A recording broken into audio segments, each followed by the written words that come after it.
What is going on, guys? It is Wrestlelamia here, back with some more news. Join us now as we look at the wildest news stories and rumors you need to know, including a WWE star shuts down accusation, another WWE release confirmed, a WWE legend set for another run, concerns for Vince McMahon at the Super Bowl, a WWE name shuts down OnlyFans, and much more. Be sure to subscribe and hit that notification bell for daily wrestling videos, and follow us on Facebook for exclusive lists. Also check out our new videos on Wrestlelamia XL. Now let's see the intro and get straight into our first story.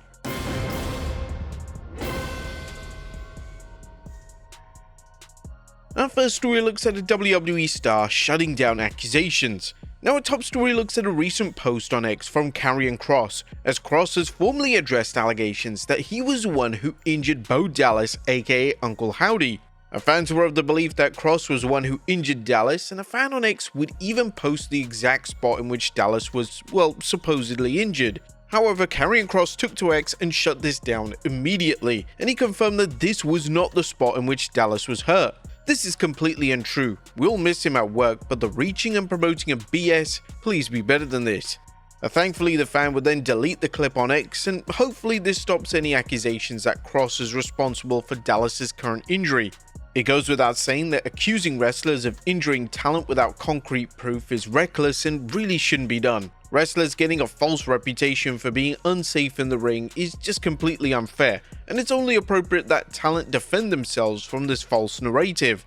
In relation to Bo Dallas, it's unknown how long he'll be out of action for, as it looks like WWE are moving forward with Alexa Bliss being involved with his stable over on the SmackDown brand. Next up, another WWE release confirmed. Now, if you thought that the releases were over, unfortunately it wasn't, as in the afternoon before the Super Bowl, many reports came around of Elektra Lopez being moved over to the alumni section on WWE's alumni page. This led to speculation that she was released. However, minutes after this went around on social media, it was then later confirmed by PW Insider that Lopez was released on Friday as part of the number of releases that day. It's not known at this stage if the WWE cuts are over, but they typically tend to deliver the cuts over a set period, so hopefully there won't be any more. Lopez, who was part of the Legado del Fantasma faction on the SmackDown brand, didn't do much on the brand unfortunately, as she only had one match.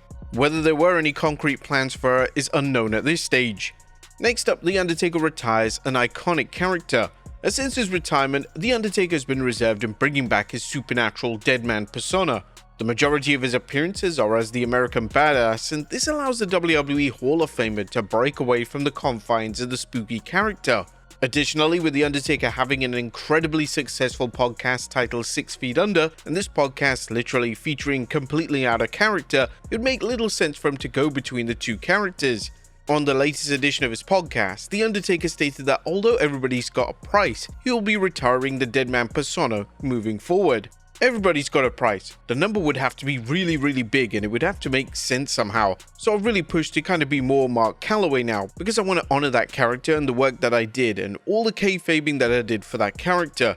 If there was something left in the tank as far as me getting back in the ring, then I would have to figure out some kind of way for something catastrophic to happen to Mark Calloway to bring that other guy out. But that's just not going to happen. Not being corny, but I do want to let The Undertaker kind of rest in peace, and kind of everything now that you see, like the other night on Netflix deal, was the American Badass. The Undertaker's logic makes a ton of sense, and thankfully there's still a ton of equity in the American Badass persona for future WWE appearances. Whilst you might think that the Deadman character was retired a long time ago, he still brings it out for special events. Next up, a WWE legend set for another run. A WWE legend Trish Stratus dazzled fans with her appearance at the 2025 Royal Rumble, and now it looks like Stratus is returning to WWE for another run. Fightful Select is reporting that WWE sources suggest Stratus is being considered for more upcoming appearances. The former women's champion is expected to be involved with the WWE as the company approaches Elimination Chamber in Toronto, and with Toronto being her hometown, it makes all the sense in the world. Fans are already speculating on Stratus potentially facing Tiffany Stratton on the Chamber PLE match card, and this will be a smart way to generate some buzz within the women's division. Next up, Chris Jericho talks Please Retire chants. The fan reception to Chris Jericho's recent work hasn't been exactly positive, and now the first ever Undisputed Champion has reflected on the dreaded Please Retire chants during an interview with Chris Van Vliet. When they were really at their peak, of course, I'm always thinking, okay, I can make a t-shirt out of that. I can make a whole angle out of this, but it went kind of away. They kind of stopped. Plus, I was really good at being able to shut people down. You can't heckle someone when the guy has a louder voice. So yeah, the Please Retire was a good one. That was fun. Jericho would then claim that he doesn't take the chants personally, as nobody who knows him is delivering the chants. No, I don't take it personally. Nobody who really knows me says that stuff, and probably if I saw them on the street, they'd probably say hi. Whenever I do a convention or something like that, my lines are down the street. That's not from an egotistical standpoint, but I've been doing this a long time, and a lot of people have great memories from the different eras that I've been in. Now, this is a unique take on the chants, to say the very least, and Jericho is being slammed on social media for a lack of self-awareness. Next up, JBL sent an urgent plea to release stars. Now, on the latest edition of his podcast, JBL spoke at length regarding the recent WWE releases. JBL would share some words of wisdom for the release names, and he stated that names shouldn't just sit around and wait for AEW to pick them up. You can sit around and hope that Tony Khan picks you up, or you can get picked up by a different group, or you can go out there and make a name for yourself.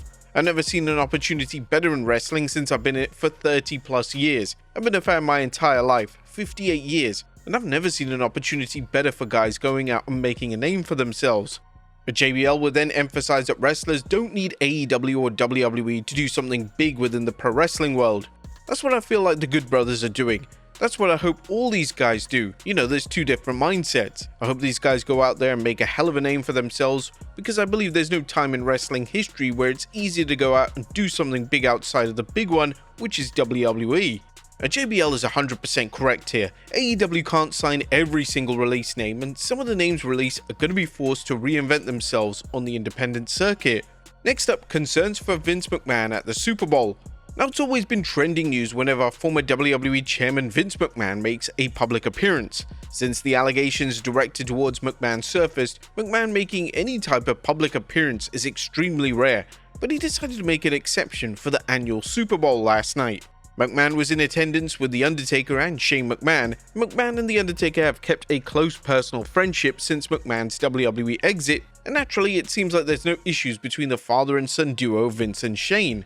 However, fans were quick to take to social media to comment on McMahon's appearance, as he was now looking a lot more frail and extremely fatigued. It just looks like he's dropped a ton of muscle mass. Owing to his age and obviously the problems that he has, there's no doubt we would have seen a much different looking Vince McMahon than we did in the WWE.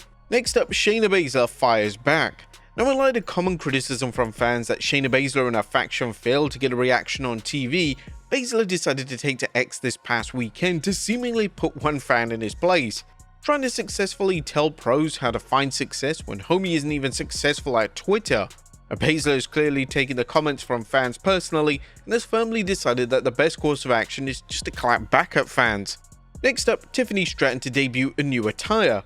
And with WrestleMania on the horizon, wrestlers will be making plans for their special attire and entrances, and reigning women's champion Tiffany Stratton has already revealed during an interview with Grind City Media that she will be debuting a showgirl theme for her in-ring attire.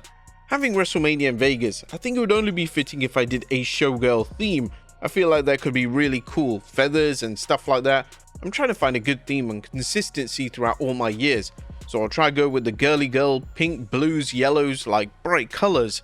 Stratton is heavily rumored to face Charlotte Flair at the big event, and this attire sounds fantastic. And finally, a WWE name shuts down her OnlyFans. Our final story today takes a look at how a new WWE signing has taken a significant pay cut to join the company. The talented Jordynne Grace is now officially a WWE star, and it's now been revealed that Grace took a major pay cut to sign for WWE. It turns out that Grace had a thriving OnlyFans account, and due to WWE's established policy and accounts of this nature, she was forced to close it down. This was revealed by Sean Ross Sapp via Fightful Select Q&A. If you mean her OnlyFans, she shut that down several months ago. She effectively took a pay cut in order to join WWE. She'd become a millionaire at one point outside of WWE.